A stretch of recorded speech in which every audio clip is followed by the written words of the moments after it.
여러분과 함께 성경과 관련하여 제기되는 질문들을 살펴보는 시간입니다. 오늘은 하나님의 형상이란 과연 무엇입니까? 하는 질문에 대해서 살펴보겠습니다. 삼위 하나님께서는 말씀만으로 천지 만물을 창조하셨습니다.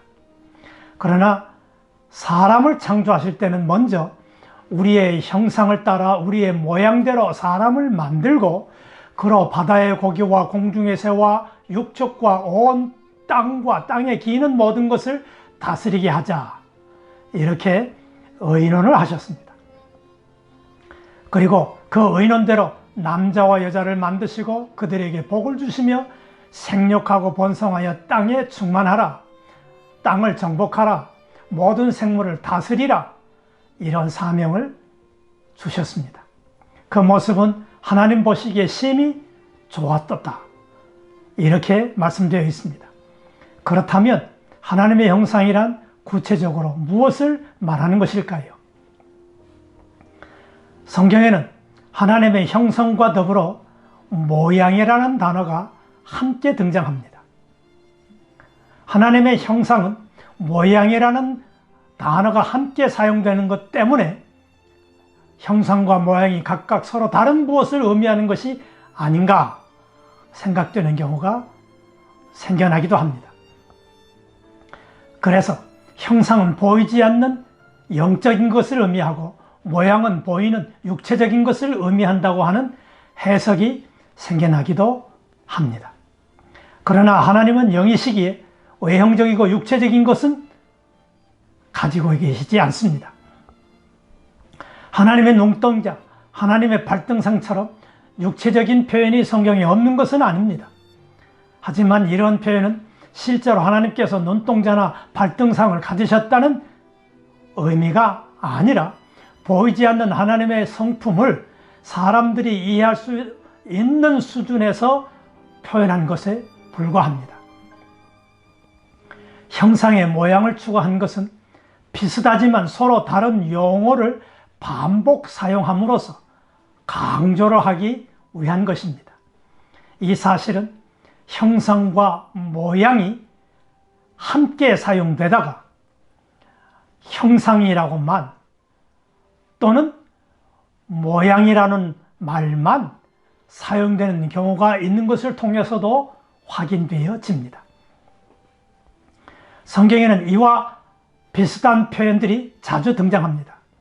너는 마음을 다하고 성품을 다하고 힘을 다하여 내 하나님 여호와를 사랑하라. 또는 하나님의 말씀은 살았고 운동력이 있어 좌우의 날선은 어떤 검보다 예리하여 혼과 영과 및 관절과 골수를 찔러 쪼개기까지 하며 라고 말씀한 경우 등이 그 예입니다. 그렇다면 하나님의 형상의 구체적인 내용은 무엇일까요? 하나님의 형상은 사람들에게만 주신 것입니다. 그러므로 하나님의 형상이 무엇인지를 알기 위해서는 다른 피조물에게는 없고 사람에게만 있는 것이 무엇인지를 살펴보는 것이 좋을 것입니다. 성경은 사람에게만 있는 특성으로 생명, 지식, 의와 진리와 거룩함, 만물을 다스림, 이런 내용들을 언급하고 있습니다. 하나님께서 사람에게 생기를 불어넣으시니 사람은 생명이 되었습니다. 생기를 가진 생명이란 다른 생물들이 다 가지고 있는 생명만을 의미하는 것이 아니라 영혼을 가진 존재, 즉 인격적 존재가 된 것을 의미합니다. 영적 존재는 영적 존재와 더불어 영적 교통이 가능해집니다. 그리고 인격적 존재에게는 인격적 3요소라고 부르는 지식과 감정과 의지가 활동하게 되어집니다. 그러므로 하나님의 형상의 내용은 영혼을 가진 인격성이라 말할 수 있을 것입니다. 그런데 사도 바울께서는 골로새서 3장 10절과 에베소서 4장 24절에서 성도들에게 그리스도 안에서 새롭게 된 새로운 피조물들로서 지식과 의와 진리와 거룩함을 입으라고 말씀한 바 있습니다. 새 사람이 가진 인격의 요소를 옛사람의 것과 구별하신 것입니다. 그리스도 안에서 가지는 인격은 마치 똑같이 살아있는 것 같이 보여도 거듭난 새 사람에게는 차원이 다른 생명이 있는 것과 같이 새 사람의 인격은 차원이 다른 인격이 되는 것입니다. 진리에 대한 새롭고도 정확한 판단이 생겨납니다.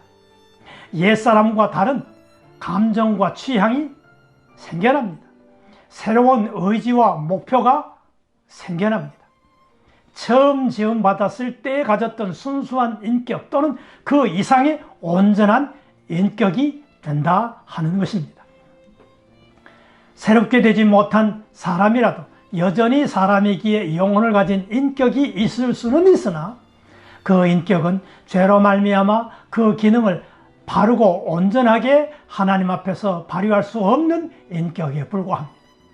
따라서 하나님의 형상의 내용은 넓은 의미에서는 인격성, 좁은 의미에서는 중생하여 새로운 피조물이 된 사람들에게서만 볼 수 있는 진정한 지식과 의로움과 거룩함이라고 정리해 볼 수 있겠습니다. 하나님의 형상을 가진 사람에게는 어떤 결과가 생겨났을까요? 사람은 하나님의 형상을 가짐으로써 다음 몇 가지 특권을 누리게 되어지게 되었습니다. 먼저는 영생하게 된 것입니다. 사람은 하나님의 형상을 가졌기에 영생을 누리게 되었습니다. 사람의 생명은 육체의 죽음으로 끝나지 않습니다. 몸은 죽더라도 새롭게 된 사람은 하나님과 더불어서 영생의 복을 누립니다. 그리고 죄인은 꺼지지 않는 불 속에서 저주의 고통을 겪으면서라도 영벌을 받으며 죽지 않고 삽니다. 주님 재림 때에 살아있던 사람들은 죽음 없이 변화하여 또 다른 생명회로 옮겨지게 됩니다. 하나님의 형상을 가진 사람은 하나님과 교통을 할 수 있게 되어졌습니다. 하나님은 영이십니다. 영이신 하나님과의 교통은 영적 존재라야만 가능합니다. 하나님께서 사람을 하나님의 형상대로 만드신 이유 중 하나는 하나님께서 사람들과 더불어 교통을 하시기 위함이었습니다. 사도 바울께서는 이 사실을 신령한 일은 신령한 것으로 분별하느니라. 하나님의 성령의 일은 영적으로라야 분별함이니라 하는 말씀으로 표현하신 바가 있습니다. 하나님은 만물을 초월하여 경배를 받으신 분이실 뿐만 아니라 만유 가운데 거하시는 분이시기도 합니다. 하나님의 형상을 가진 사람은 만물 속에서도 그리고 그것이 움직이는 과정인 역사를 통해서도 섭리하신 하나님의 손길을 발견하고 하나님과 교통을 할 수 있게 됩니다. 진정한 학자라면 자신이 연구하는 분야에서 이러한 능력을 가지게 될 것입니다. 하나님의 형상을 가진 사람으로서 가진 특권은 만물을 주관하게 된 것입니다. 하나님께서는 사람을 하나님의 형상으로 만드시면서 복을 주시고 생육하고 번성하여 땅에 충만하라, 땅을 정복하라, 모든 생물을 다스리라 이러한 사명을 주셨습니다. 시인은 이러한 사람의 모습을 영광과 존귀로 관을 씌우시고 그의 만드신 것들을 다스리게 하셨다라고 노래한 바가 있습니다. 사람은 지혜와 힘을 이용해서 원하기만 하면 코끼리처럼 제 아무리 강한 짐승이라도 강한 힘을 가진 동물이라도 억어할 수 있게 되고 거대한 산과 강이라도 다스릴 수 있게 되었습니다. 만물의 다스림은 주인이 아니라 청지기 자격으로 위임을 받은 일입니다. 사람은 만물을 다스릴 때에 자신의 유익을 위해 착취하는 태도를 가져서는 안 됩니다. 하나님을 대신하여 다스림을 행사하고 만물 가운데서 하나님의 뜻이 이루어지게 하여서 하나님께 영광이 돌아가도록 하는 착하고 충성된 종의 자세를 가지고 만물을 다스려야 하는 것입니다. 하나님의 형상은 사람만이 가지고 있는 요소입니다. 사람은 하나님의 형상으로 영생을 누리게 되었고 하나님과 교통을 하게 되었고 만물을 다스리게 되었습니다. 그러나 그리스도 안에서 새롭게 되기 이전에는 그 기능을 온전하게 발휘할 수 없고 혹 발휘를 한다 해도 올바르게 발휘하지 못하게 되어졌습니다. 우리는 하나님의 형상대로 지음받은 영광의 관을 쓴 존귀한 존재임을 감사해야 할 것입니다. 그리고 새로운 피조물이 되어서 그 기능을 온전하게 발휘하면서 하나님을 찬미하는 그런 삶을 살아야 할 것입니다. 답이 되시기를 바랍니다. 감사합니다.